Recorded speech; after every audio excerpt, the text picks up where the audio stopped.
যার সাথে স্যাংও ছিল। আর এখানে স্যাং সিয়ংকে বলছিল যে আপনাকে গোং এর সাথে জাজুই দ্বীপে যেতে হবে আর আপনাদের সাথে আমিও থাকবো, আর ওইখানে একটি প্রোমো ভিডিও ফিল চলে আসবে। তখন সিয়ং বলে যে আমাকে তো এই বিষয়ে কোনো কথাই বলা হয়নি।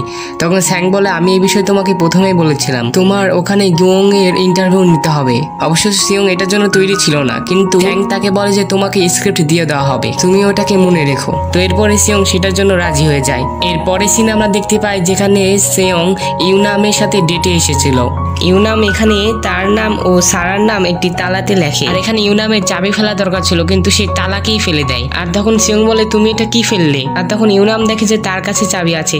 তখন ইউনাম বলে যে এটা কোনো সমস্যা না। তখন ইউনাম বলে যে এই চাবিটি আমাদের ভালোবাসার চিহ্ন। এরপরে সে ওই চাবিটি সেখানে টাঙিয়ে দেয়। তখন ইউনামের কাছে তার বন্ধুদের কল আসছিল যারা কিনা তাকে ড্রিঙ্কের জন্য ডাকছিল। তখন ইউনাম সিয়ংকেও সেখানে তার সাথে যেতে বলে, কিন্তু সিয়ং মানা করে দেয়। সে বলে যে আমি ওখানে আনকমফোর্টেবল মনে করব।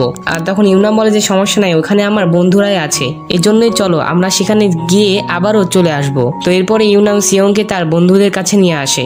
ইউনাম সিয়ংকে তার বন্ধুদের সাথে সাক্ষাৎ করিয়ে দেয়। সিয়ং এখানে বসেছিল আর ইউনাম এখানে বারবার ড্রিঙ্ক করছিল। আর শেষে সিয়ং তো সেখান থেকে উঠে চলে যাচ্ছিল আর ইউনামও তার পিছে পিছে চলে আসে আর তাকে এসে বলে তুমি কোথায় যাচ্ছ, আমরা দুজন একসাথেই যাই। তখন ইউনাম বলে যে তুমি দাঁড়াও, আমি আমার বন্ধুদের বাই বলে আসি।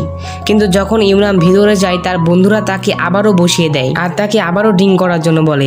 আর এখানে ইউনাম আবারও ড্রিঙ্ক করা শুরু করে দেয় আর বাহিরে সিয়ং দাঁড়িয়েছিল। তো এরপরে সিনেমাদের গোয়নকে দেখানো হয় যে কিনা ল্যাপটপে তার মায়ের সম্পর্কে তথ্য সংরক্ষণ করছিল, কিন্তু সে কিছুই পায় না। তো এরপরে সিনে আমরা দেখি যেখানে গোয়ং, স্যাং ও সিয়ং একসাথে চলে আসে এয়ারপোর্টে। তারা জাজুই দ্বীপে যেতে যাচ্ছে, যেখানে একটি ভিডিও ফিল্ম চলে আসবে আর গোয়ং এর এন্ট্রি নেওয়া হবে। তো এরপরে গোয়ং একটি রেড গাড়ি নিয়ে চলে আসে আর সিয়ং তো এখানে এটি দেখে অনেক এক্সাইটিং হয়ে যায় আর তাকে বলে যে এটা কি আমাদের গাড়ি, আমরা কি এটি করে যাচ্ছি?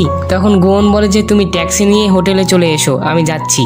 এই কথা বলে সে সেখান থেকে চলে যায়। তো এরপরে সিয়ং ও স্যাং ট্যাক্সি করে চলে আসে। তো এরপরে সিনে দেখানো হয় যে সিয়ং স্ক্রিপ্ট পড়ছিল আর তখনই সেখানে তার কাছে একটি মেয়ে আসে আর তাকে অন্য একটি স্ক্রিপ্ট দেয়। আর ওই মহিলাটি সিয়ংকে বলছিল যে আপনাকে এই স্ক্রিপ্ট পড়তে হবে। আর পরে আমাদের দেখানো হয় যে এই মহিলাটি হাওয়ারাং এর সাথে ফোনে কথা বলছিল। আর যখন এই দুইজন ফোনে কথা বলছিল তখনই আমরা জানতে পারি যে হাওয়ারাং স্ক্রিপ্ট পরিবর্তন করার জন্য বলেছিল। আর এরপরে আমরা দেখি যে সিয়ং স্ক্রিপ্ট মনে করছিল আর তখনই এখানে গোয়ং এর এন্ট্রি হয়। গোয়ং সিয়ং এর কাছে চলে আসে আর এখানে সিয়ং তো গোয়ংকে দেখেই যাচ্ছিল।